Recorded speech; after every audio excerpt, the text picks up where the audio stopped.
4 line भूमिका का भाव भाई।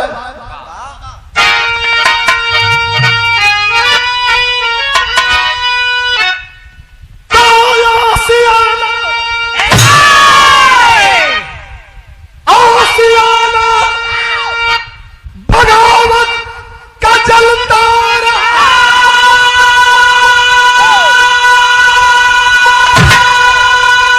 और लोहू की बरसात होती रही। अरे जन्मभूमि बिखूना सयाचल भरे। अरे उन शहीदों की माला पिराती रही। उन शहीदों में सरता ऊधम रहा। शेर के घर में घुसकर शिकार किया। आग जलिया का बदला चुका ही लिया। जाके लंदन में टायर सवार किया।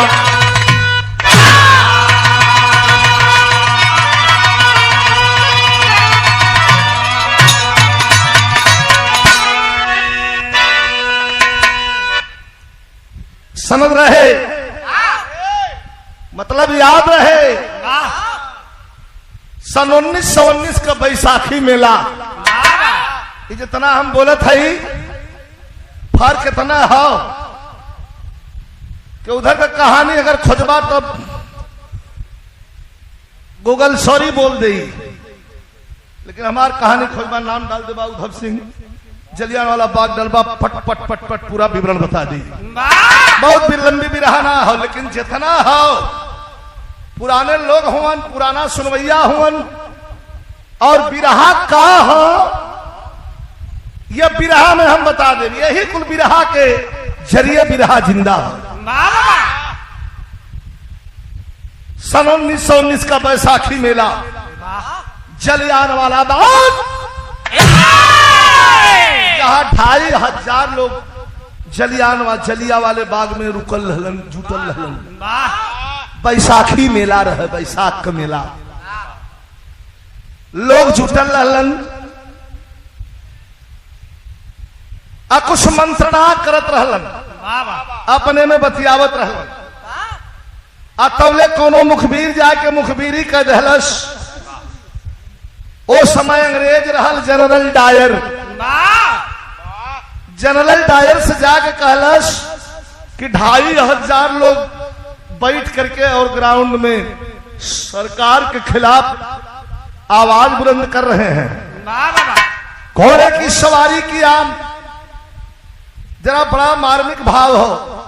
घोड़े की सवारी किया जनरल डायर और 10 सिपाहियों के साथ आकर के जलियान वाले बाग में, जे भैया गल होई ना गल होई हमारे नजर से देख ले। बिरहा हमार रहल अमृतसर में, हम लोग गल अली घूमे बदे सच्चों जैसा सुनली वैसा न रहल। जाए का रास्ता एक ही, पतील गली ओकरे बाद गेट, आवे का रास्ता भी एक ही, अंडरग्राउंड जोन बात तुम चारों तरफ छड़ दे वाली। अंदर जाके हम देखल गल गोली के निशान अपने आंख से। वही जलियान वाले बाग में मीटिंग चलत रहल, तौले जनरल डायर लेकर के और 10 सिपाहियों को पहुंच गया। आवाज दिया, अरे ब्लडी इंडियन, तुम लोग हमारे खिलाफ आवाज उठा रहे हो, तो ये लो न आओ देखलस मताओ, धड़धाड़ धड़धाड़ धड़धाड़ धड़धाड़, खाली आवाज भी दिया फायर। ये भैया 10 को सिपाही संगीने आग उगलने लगी, अर्थात बंदूकें गोली उगलने लगी।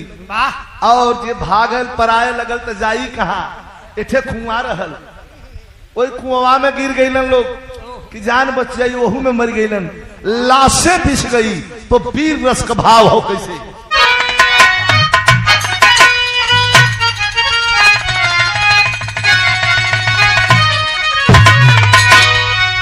अरे बागी, अरे बागी तेरा लाहूनी,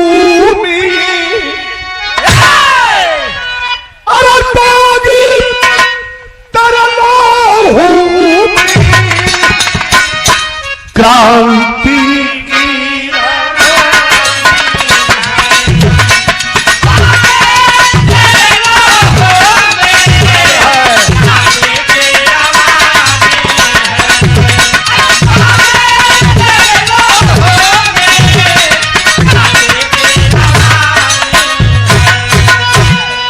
आप लोग फिल्म चलेगी, जबले गाई फिल्म चली कैसा? अरे बागी तेरा नाम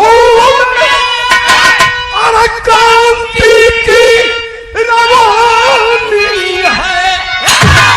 अरे खूनों से अरे खूनों से अरे लिखा कोई फूलों की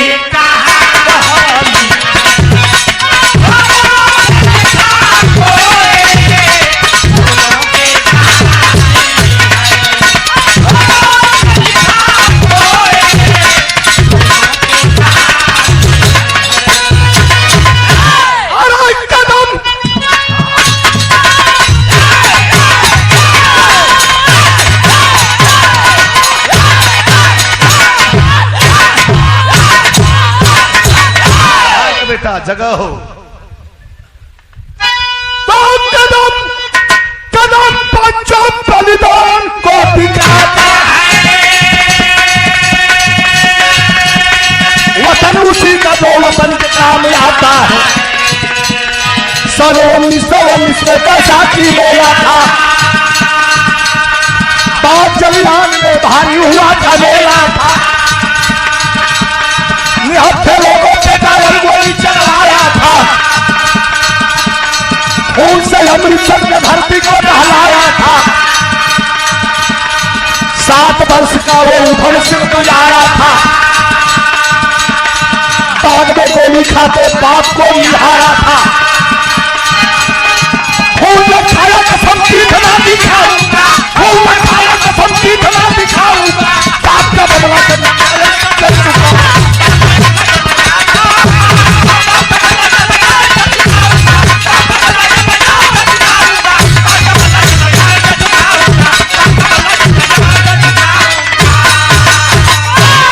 बात समझ ले, कहानी आसान हो जाएगी। जब गोलियां चले लगल, जब गोली चले लगल तो एक करतार सिंह नाम का आदमी था, उधम सिंह का बाप। बाप क्या होता है? उधम सिंह 7 भैया बोले मैं 8 वर्ष का लड़का, अब गोली चले लगल। 12 करतार सिंह खींच के लड़कवा के अपने पिठिया के पिछवा खड़ा करा लेलन और दोनों हथवा धर लेलन। कहना बेटा यहीं खड़े रहना। इतने में गोली आई और करतार सिंह के सीनों को भेदती हुई पार चली गई। सिस्टम बाएं तरफ का ब्लास्ट हो गया। उधम सिंह के पिता करतार सिंह जब गिरने लगे तो मरते मरते एक बाप ने क्या फर्ज अदा किया, अपने बेटे उधम सिंह को अपने ही शरीर के नीचे दबा लेलन और रोते रोते एक मुट्ठी धूल मिट्टी उठा करके और उधम सिंह के सामने उस मिट्टी को धीरे धीरे आहिस्ता आहिस्ता धरती पर गिरावे लगलन। आ गिरा के अपने बेटा से कहलन, उधम सिंह से कि बेटा, अरे हम तो जन्म देने वाले माता पिता हैं, पाप के माता पिता हैं, लेकिन ये जो मिट्टी मेरे हाथ में है, इसी मिट्टी में ये संसार मिल गया, इसी मिट्टी में मैं मिलने जा रहा हूं। लेकिन याद रहे, इस मिट्टी का कर्ज है बेटा तुम पे। जिसने इस जलियान वाले बाग में खूनों से रंग दिया है इस बगीचे को, छोड़ना मत बेटा, छोड़ना मत बेटा, छोड़ना मत।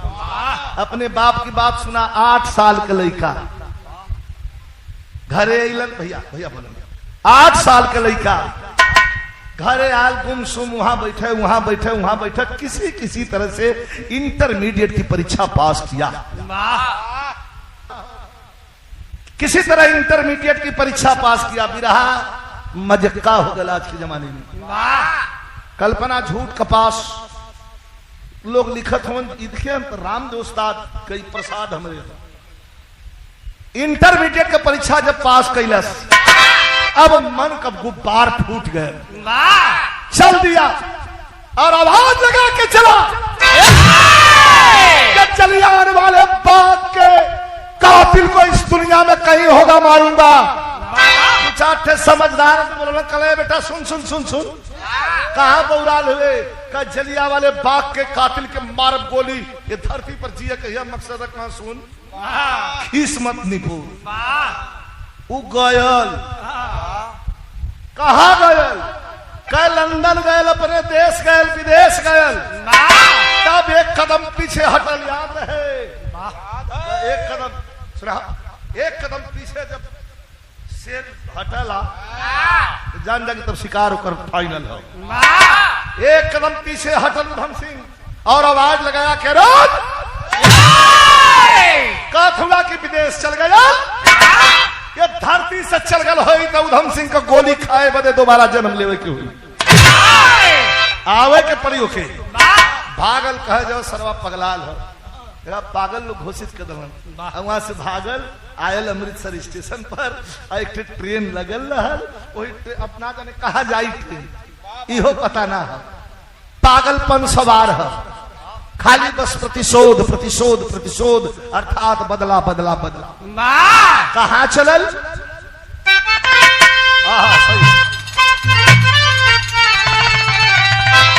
क्या खूना अरे बार आखिर में तने सुरमा लगाओ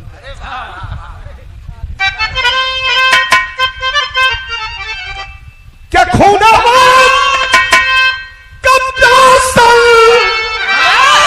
अरे उधम सिंह के मनावा बीरावारी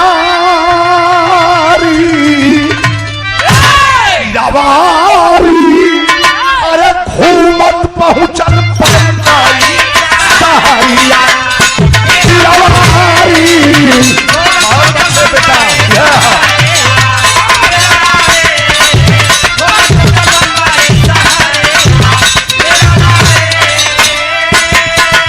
बतौली है कि फिल्म चली जाए के लंदन आ गई बम्बई जोर से बैठ गई उधम सिंह रोरी उठा उठा के फेंकत हूँ लेकिन समुंदर के किनारे बैठल हूँ समुंदर के पानी में कुछ नजारा देखे के मिलल का क्या धन पतरावसे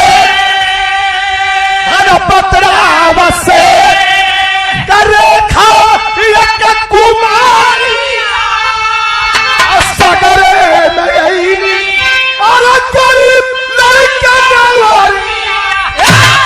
देखा लो उधम सिंह खेल के नया बीरावारी अरे सागर में मूर्ति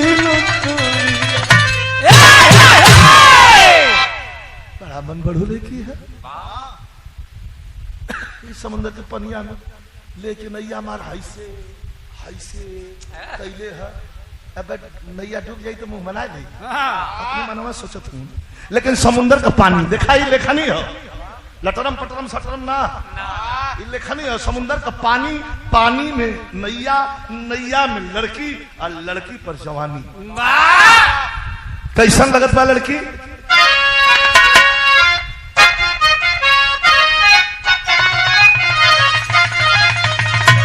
कैसा लगा था कि लहरी हो लहरी मारे जवानी पानी पीछे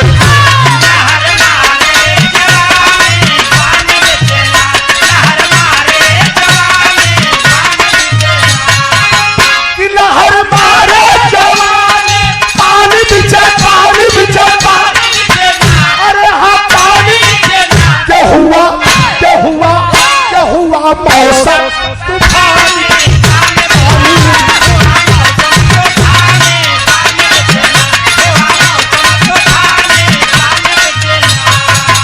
उधम सिंह किनारे बैठल हवन कलर भैया के वहा एक मने करता पड़ी बदतमीज बाई मतलब डूब जाइए पे तवले तने में ज्वार भाटा उठल भैर का मास्टर तवले सागर में रेखा कटुमली के आइया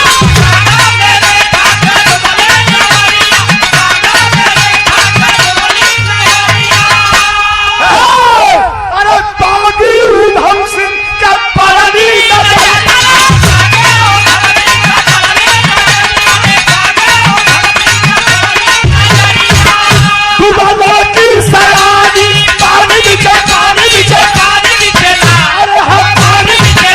लहर मारे जवाने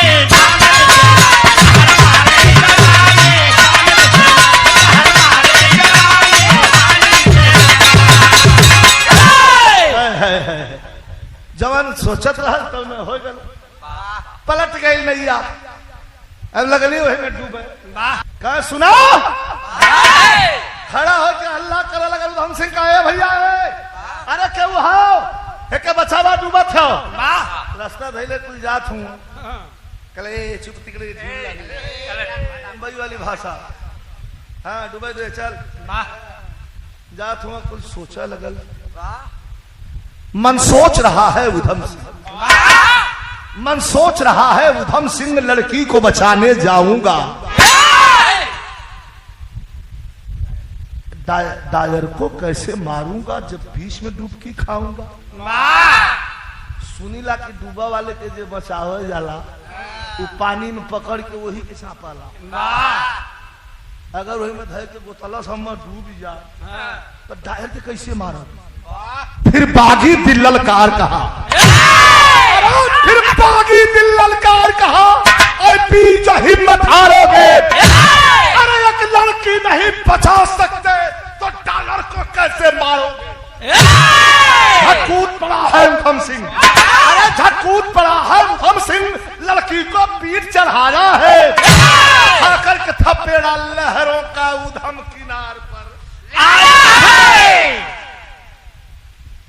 पानी वानी पी के फूल नक्शाइल रहे तोले पौड़त गयल या झोंटा धल खींचत खींच पानी का छोड़ लेला खींचत तैरत खींचत तैरत किनारे लिए ना किनारे लिए ना तो बेहोश रहा ले बालू पर सुता देलन आ तौले अपन हूँ वो मुछाल दरिया मूर्छित होके बगल में वो गिर गए एक तरफ लड़की गिरल हो एक तरफ उधम सिंह गिरल हुआ लेकिन कवि की लेखनी कितना खूबसूरत से जुगलबंदी निभौले हो मास्टर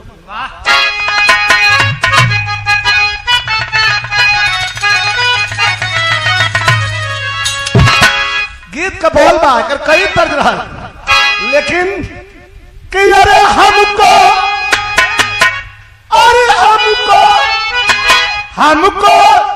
विसाख लिए जाना जाना विदेश एक तरफ लड़के गिरल हो किनारे एक तरफ उधम सिंह गिरल हो लेकिन कभी कहत हूं क्या सोया अरे सोया सूरज कवारी हिमालय ओली अजवारी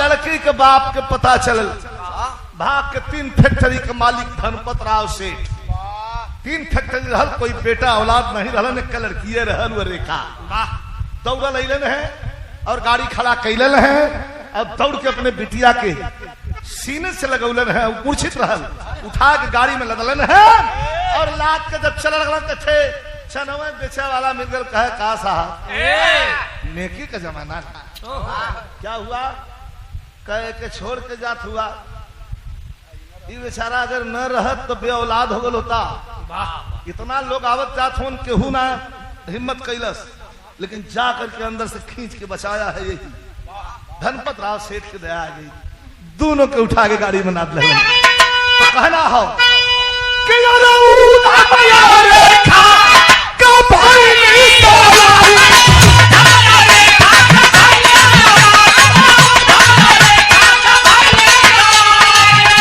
अरे वो कमला रेखा का भइली तबाही।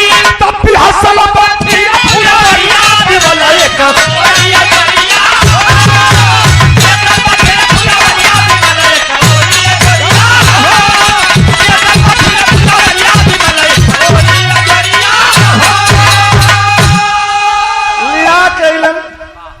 हल्का फुल्का दवाई वही दहलन डॉक्टर दोनों होश में अलन। उधम सिंह नजर खोलन कहला हम कहा है लड़की का बाप भैया लड़की का बाप अलन रेखा को समझौलन कहन कि आप सुरक्षित जगह हैं। कहा है आपका घर है? छिपा ललसकुल राज का मैं वैसे अमृतसर पंजाब से हूँ। ठीक है जब तक तबीयत आपकी ठीक नहीं होती तब तक आप मेरे पास रहे मेहमान। अखबार लेके बैठ के पढ़त हुआ। बाप चल गए फैक्ट्री मतारी चल गई शॉपिंग कर। लड़की घर में अकेली हो दिखा। अब लड़की अपने मन में सोचत हो सुना लड़का ना सोचना लड़की भी सोचे नहीं। अपने मन में लड़की सोचत हो न विश्वास हो तो लड़का से पूछ ला। जब ले गावत है वो लड़का खाली तोरे मुँह पूरी ताकत टूअर मत है क्या गा रही है तो लड़की सोचत है लड़किया कि आदमी कैसन है। हल्का हल्का चेहरे पर दाढ़ी है उधम सिंह के हल्की 22 साल की उम्र है। लंबाई पुछाई के ना बड़ा खूबसूरत है।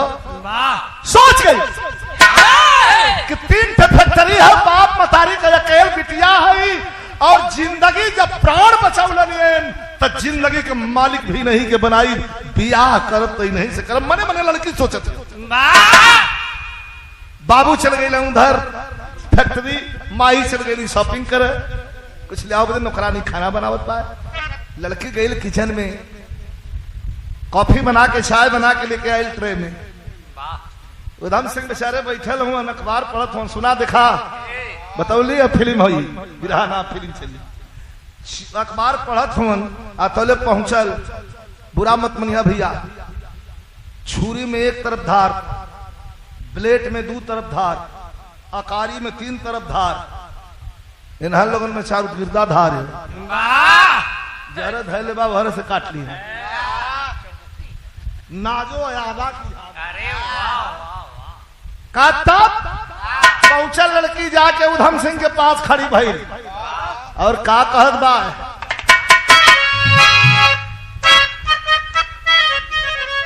धुन से बढ़िया ईद सुना। लड़की जाके कहत बा चाय ले ले हो तो कहे के चाहिए कि चाय लेला पीला। लेकिन कहत बा कि बिलुर पोगल कलाय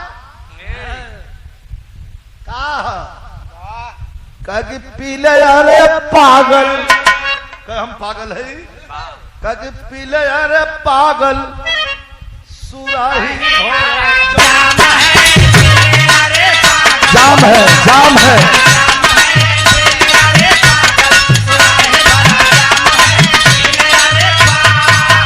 पीले अरे पागल सुराही भरा जाम है। मौके का फायदा उठावत हो कलश की मेरे उधम सिंह कला गलत नंबर लगावत हो कहे सुना निबी ऋषि हलुआ चाटा लगावा तू कौन खेत का गाजर मुरई हुआ कहा कि मेरे पहलू में मधुशाला तमाम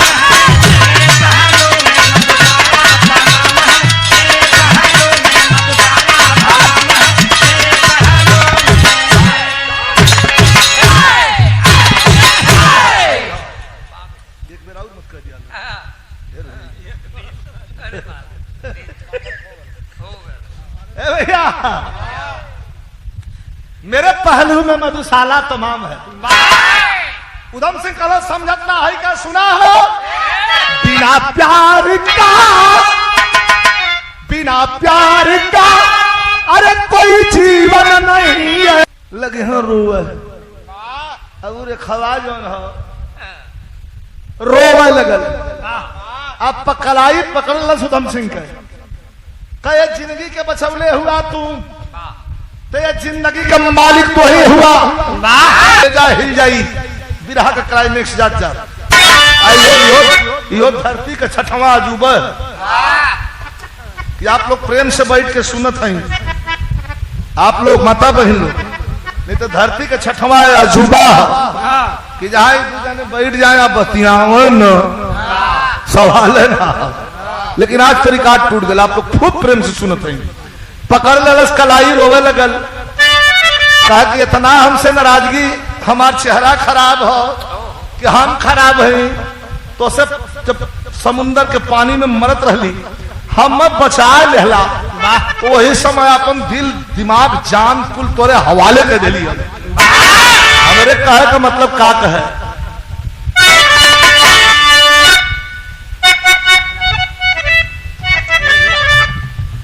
कि नैया अरे नैया के जानी तोरा गवार पिया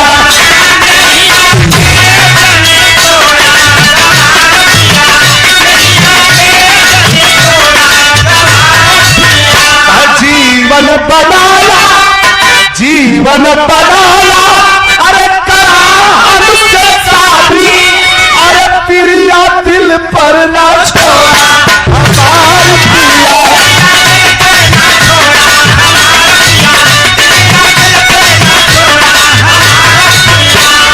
तब पगला मत ब्याह कला। उधम सिंह दो कदम पीछे हटले कल करे पागल, जब खूनों का प्यासा है उसे जान दिखा रही है। और सवाल जब शादी का रहा तो मेरी शादी हो गई है, कहे झूठ झूठ झूठ झूठ मत बोला। सवेरवा जब बाबूजी पूछत रहा कि विवाह हुआ है तुम्हारा, तो कतला कि नहीं अनमेरिड हूँ, शादी नहीं हुई है। आया भाई तुरंत हमसे कहना ब्याह हो गया, सबसे का बताओ चली अपने हमारे दुल्हन का नाम सुनबू, कहे हाँ बतावा तक के है।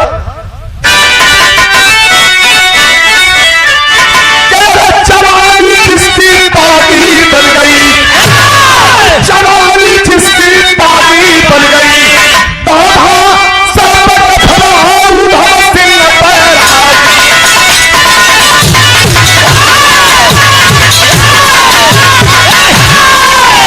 बाधा सर पे कफन है उधम सिंह बैरागी, जवानी जिसकी बागी बन गई। अरे पागल मेरी शादी हो गई है, कैसे शादी भाई रे तुहार? आप लोग सुन के हैरत में पड़ जाए। उधम सिंह का कहलन अपने दुल्हन का नाम बताओ जाता हूँ।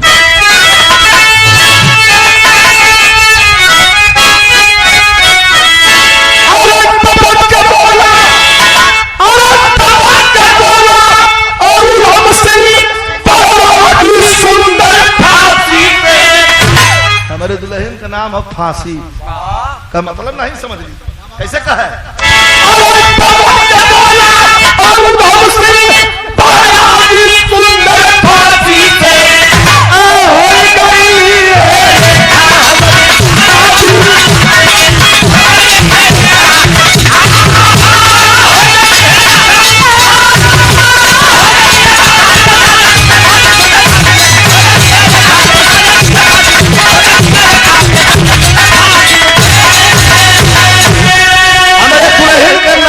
फांसी खखा के जोर से रखवा हसल कहे, बड़ा नाम सुन ले रही है। इ नाम के रखल है फांसी का बतिया सुना।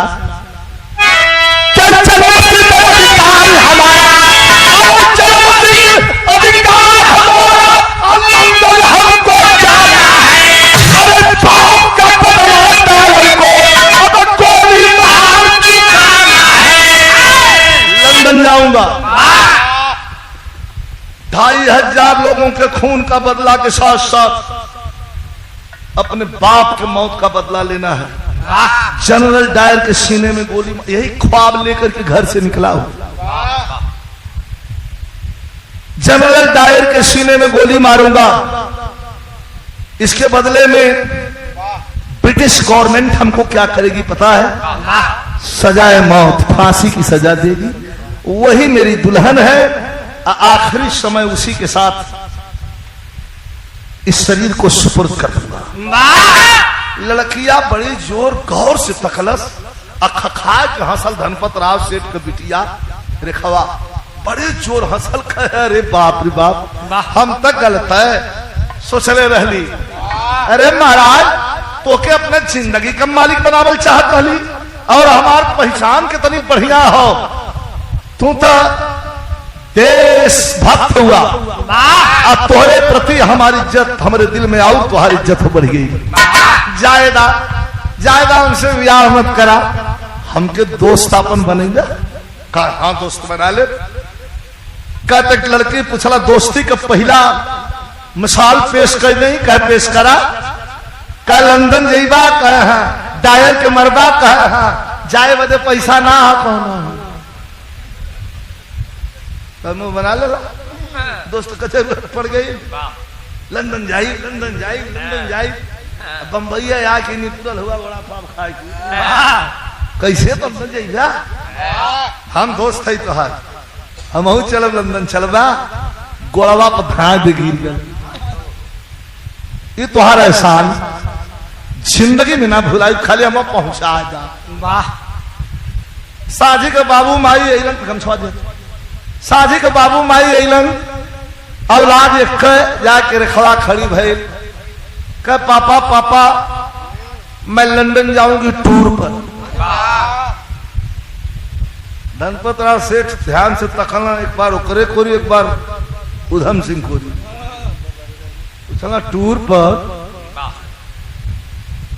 लंदन इतना लंबे का कर जेबू बिटिया? कह पापा पापा टूर पे जाऊंगी। कहे अकेले जेबू तू? बिटिया कहे नहीं, ये मेरा फ्रेंड है ना। कलिया समुंदर में से छानलस, आज तो और फ्रेंड हो गल, ले जाके और दूसर बैंड धरा गलत तो हम कौन हो राय का पहली जमाना जुग जरत हम मत जा। लड़की और रोवे लगल, कहे कि आपके विश्वास हमारे पना हो, हम जाब। अमीर आदमी 3-3 फैक्ट्री का मालिक, पट दे पासपोर्ट वीजा चट दे तैयार, काफी धन दौलत पैसा दे के और एयरपोर्ट के तरफ भेजना। कल जा जा घूम आवा, 1 महीना 2 महीना जितना घूमे के हो। आज चल रहे तो कहना मास्टर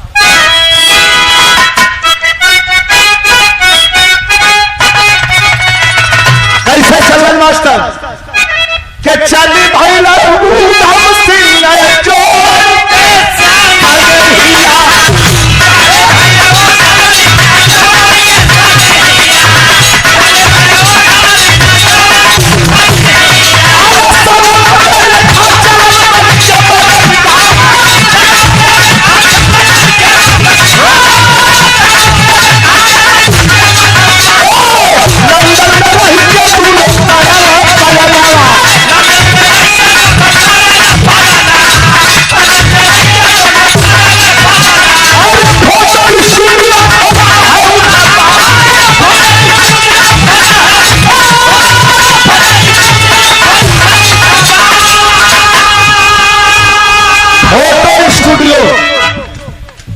बढ़िया बढ़िया कैमरा खरीद के ट्रेन पर भाड़ा पर लेके रूम, फोटो स्टूडियो, फोटो टुकू सजा के स्टूडियो खोल देना।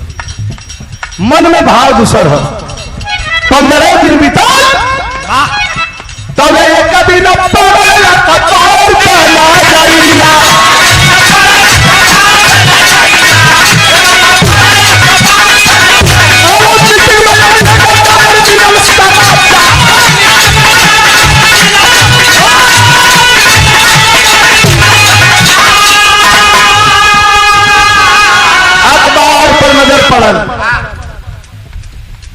कि जनरल डायर का बगल के ग्राउंड में भाषण है, उनका स्वागत है। अरे खवा गई कह रोज रोज पिस्तौलिया साफ करदा, दुश्मन आवत हो कह सचो आवत हो कह हाँ तैयार हो जाता। पत्रकार वाला कार्ड लेके आ दोनों तैयार हो गए। कैसे मास्टर तो समझ जाओ, तैयार हो गए दोनों। आप तो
जनरल डायर आया,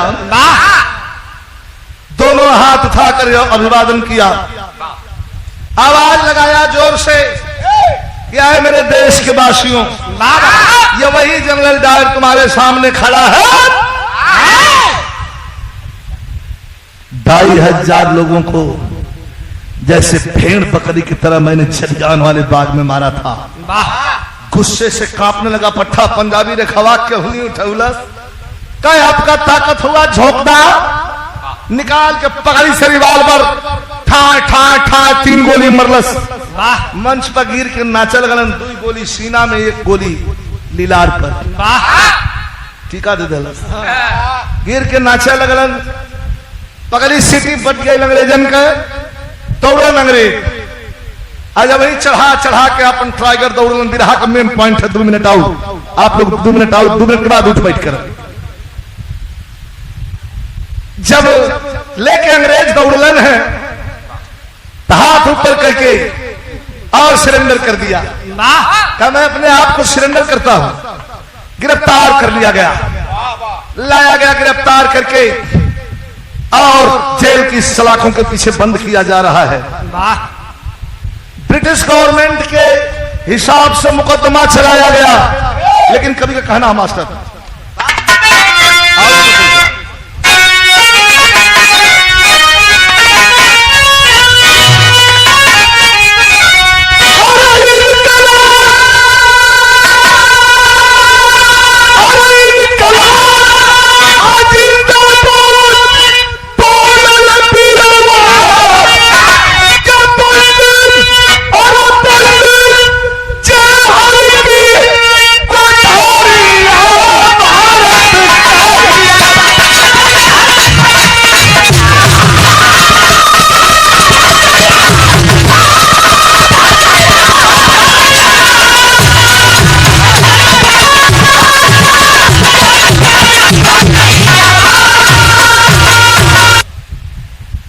अब मुकदमा चले लगल, अदालत की कार्रवाई पर फिर 1 मिनट ध्यान दा।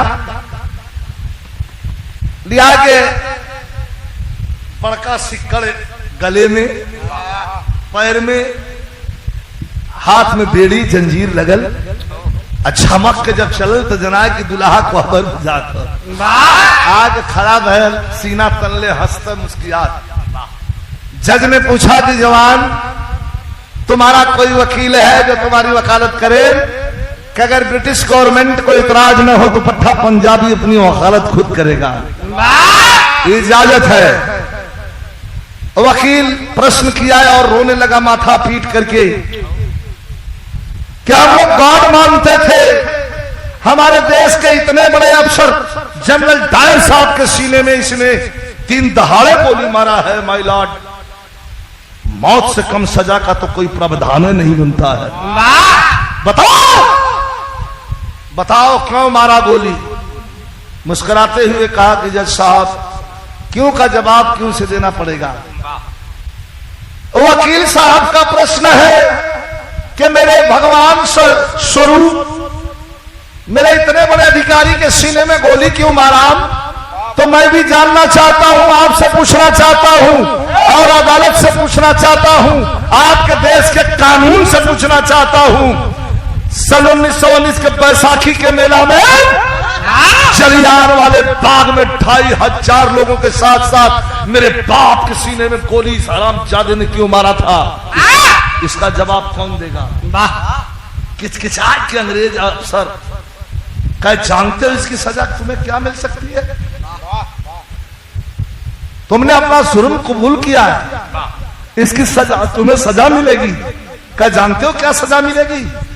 मुस्किया के कलश की जानता हूं, फांसी। इससे ज्यादा और कर सकते हो? गुस्से में फांसी तब तक लगाओ जब तक कि इसकी मौत न हो जाती हो। कलम तोड़ करके और जज उठ गया। कल 11 बजे फांसी होनी है और आज 2-2:30 बजे था।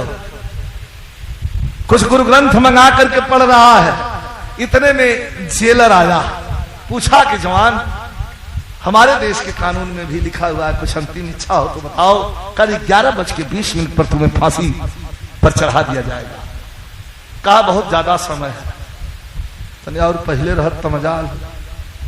ये 11:20 पे कहे लगना सवेरा 6 बजे तड़का ठीक पड़ा। ताकत है टुकुर टुकुर हवा करे साला आदमी के अच्छा शरीर आदमी मोले अच्छा सुना या केहू हमन जितना भैया बैठल है केहू के जिंदगी के कोनो ठीक ना। यही में आदमी चलत हो, केहू के ठीक ना है कब में से प्राण निकल जाई। लेकिन एक आदमी के फांस दिन रख जा फलाना दिन तुहा मरे के स्थिति का हो जान हुआ 10 दिन पहले से दोनों बोल की हेरा जाई लगभग खोजे मिलवे निकल। अगर दिन रह जा कि फलाना दिन के फलाना आदमी के फांसी हुई तो सुखाए लगी। पूछलस जेलर क्या पूछा? जेलर पूछा इमोशनल धीरज के विरह में इमोशनल क्लाइमेक्स सही क्लाइमेक्स मतलब निचोड़ भी रहा। जेलर पूछा उधम से अंतिम इच्छा कहो दीवाना। कोई इच्छा है तुम्हारी? अखिया दोनों ढबढबाएगी। कहा कि मेरा पिता अरे मेरा पिता कि बस तुम्हारे पिता पहुंच जाएगा कर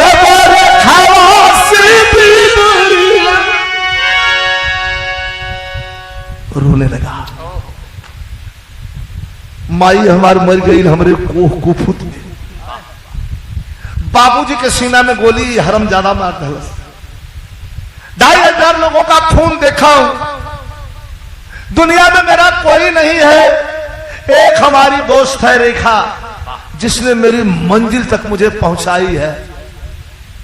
रेखा से भेंट कर चटपट पहुंचे 2 सिपाही, पता बताया, तुरंत जाकर के कहते हैं कि जल्दी से मिल लो, टाइम नहीं है, कल 11:20 पर जवान को फांसी चढ़ा दी जाएगी। कहे बस 1 घंटे के अंदर आती हूं। अरे खवा जब जेल में मिले गई तो जिंदगी भर पहले रहल है टिकट पैंट शर्ट वाह पूरा भर भर हाथ का चूड़ी, यहाँ ले कुल मेहंदी, साड़ी एकदम 1 नंबर पहन के जाके उधम सिंह के सामने खड़ा भाई खखा के उधम कि क्या बात है, कितनी सुंदर लग रही हो, संपूर्ण स्त्री लग रही हो, संपूर्ण औरत लग रही हो। तब रेखवा काट कर गई, कहे संपूर्ण औरत अब ही ना है, तू तू चाहबा तो संपूर्ण औरत हो जा। कहे मतलब कैसा चीज तो से मांगत है दे देबा। कह जान दे दिले है देश के प्रति। जान का मालिक कोई और हो। जिंदगी छोड़ के कुछ मांगे के हो तो मांगला। कह जिंदगी का जरूरत भी ना हो तो हाथ दुल्हन फांसी हाँ कहे हाँ तो वही का सावत हम बना देना का। रोवे लगा उधम सिंह कला रे पागल लड़की ये क्या पागलपना है। इसे इश्क कहूं या देशभक्ति कहूं मेरे समझ में नहीं आता। अरे तेरी पहाड़ जैसी जिंदगी खड़ी है रे पागल। कौनो बढ़िया हैंडसम लड़का देख के शादी कर ले। अरे मुझसे शादी की बात करती है आकल यहाँ 11:20 पर विधवा हो जाएगी राण हो जाएगी। पीछे 2 कदम हटल का खबरदार। अरे जिंदगी में पिया का जब सवाल आई गल तो कौनो कायर कपूर अब भरुआ का मेहरारू बनने से नहीं खा कि तोरे मतलब शहीद का जिंदगी शहीद का विधवा बन के अपन जिंदगी बिता ले। हमार खुश नसीबी हुई। रोवे लगलन उधम सिंह छट दे गई उठाया अपन चिरलन अलिया के हरहरा के खून चलत हो वही मांग पर भर दलन। अब भर के दोनों हाथ पकड़ के पट्ठा पंजाबी जो रोया है कि माई मर गई आंसू ना निकल। पत्थर हो गई 2500 लोगों के मरद निकले ही। बाबू जी मर गए आंख से आंसू नहीं गिरल लेकिन तोर पागल प्रेम तेरा पागल प्रेम हम जैसे पत्थर को मोम बना के पिघला दिया है। रेखा जानती है रे पगली जाऊंगा यहां से ऊपर वाला पूछेगा कि जिंदगी में तुमने बड़ा अच्छा काम किया है। अपने देशभक्ति के तुमने मिसाल कायम किया है। मांग ले पट्टा कुछ मांगना है तो जानती है क्या मांगूंगा। देखवा पकड़ ले हाथ तर तर तर तर उधम सिंह के आंख से आंसू छलक हो। कई है मांगब कि हे परमपिता रेखा के मांग में जो सिंदूर भर दिया वो तो उसकी इच्छा थी लेकिन हमारी इच्छा है कि फिर वही रेखवा के कोख से पैदा होके अब भारत के धरती पर क्रांति का बिगुल बजा के अंग्रेजन के सीना की छलनी कर प्रणराते के धरती से भेज दिया। बस समय मांगत है तो कुछ न मांगत। पगली सीटी बज गई अंग्रेजन का समय समाप्त। रेखा वहर जाए लगल। उधम सिंह एक टक ताकत में रेखवा के हम लेके चलिया यहां से हम लेके चलिया आज जलियान वाले बाग में तनी से ले जाके हमारा अस्थि जरूर थोड़ा सा रख दिया वाह ताकि वो जो 2500 लोग शहीद बल उन लोग के वही माटी से खून से हमरो अस्थि मिल के एक थे और नया जो हो हिंदुस्तान का क्रांति प्रस्फुटित हुई। पूछा उधम से अंतिम इच्छा कहो दिलाया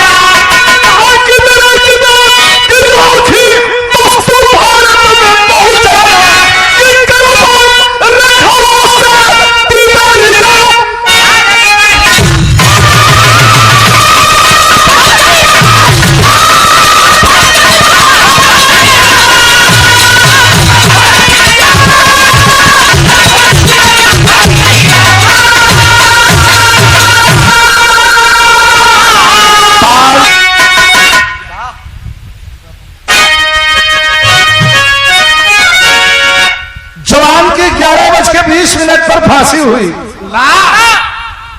लिया के जो हो इस समुद्र के किनारे लंदन में